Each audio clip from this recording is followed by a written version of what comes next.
Gray, and I was introduced to micronutrients I would say about a year ago.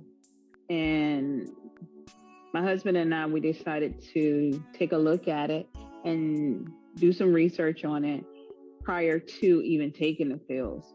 However, during that particular time, especially at work, I was under a lot of stress and my blood pressure was uncontrolled, unbeknownst to me. And I had to go in the hospital because I I couldn't breathe.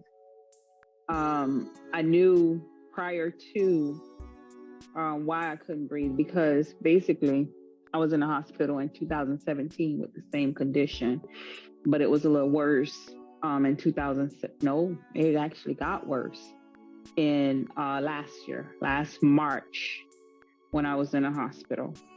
I had to be hospitalized for it. The doctor came in and said that my injection fraction was 29%, which was not good. And then when we did our follow-up visit, my husband and I with the doctor, he said to us that it wasn't, good. That was not a good place to be in. So we sought out a second opinion. And from the second opinion, the doctor told us that what I had could be reversed. However, he thought it to be a mitral valve prolapse. The mitral valve prolapse, he said, if it was severe, I would have had to have open heart surgery.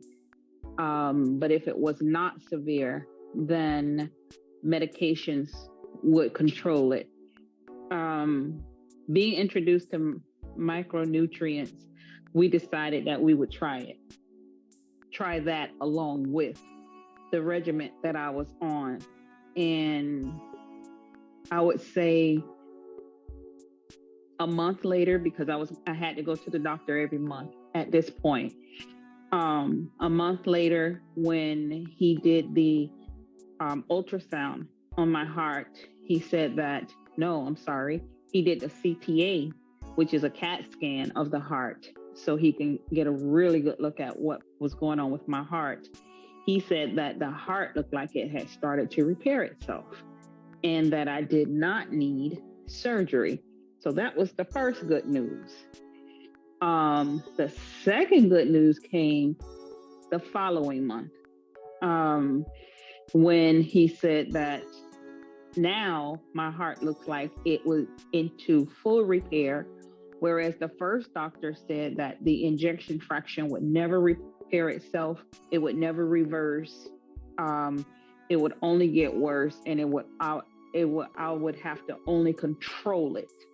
But now with this doctor and with taking micronutrients, that's the only thing I can liken it to, because that's what changed in my life when I started taking that. The micronutrients, the heart actually repaired itself and the mitral valve actually repaired itself. So the injection fraction went from 25% now to 49%, which the doctor was telling my husband and I was technically unheard of. Basically, he was shocked, and so were we, that my heart actually repaired itself. My sister, unfortunately, had a similar heart condition to mine, and she passed away December 3rd from the condition.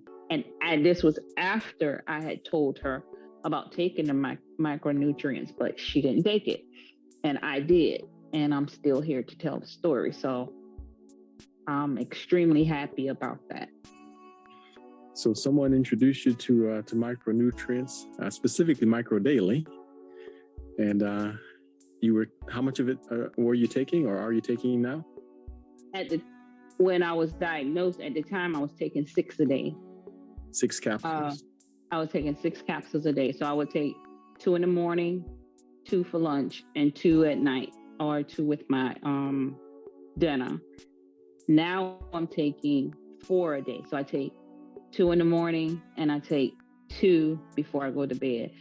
But on the flip side of that too, what I noticed is that even with my sugar, because I'm diabetic as well, but with my diabetes, I don't take any of the regular drugs that everybody else take. As a matter of fact, coupled with the micro daily that I take every day and another natural pill that I take, my sugar is controlled.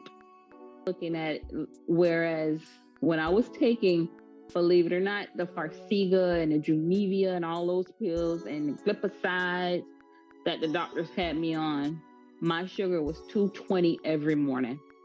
I would wake up.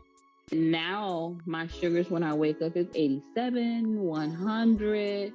It could even, sometimes I have to watch it because it'll drop to like 80 when I wake up in the morning. And some people don't believe me, so that's why I take pictures of it.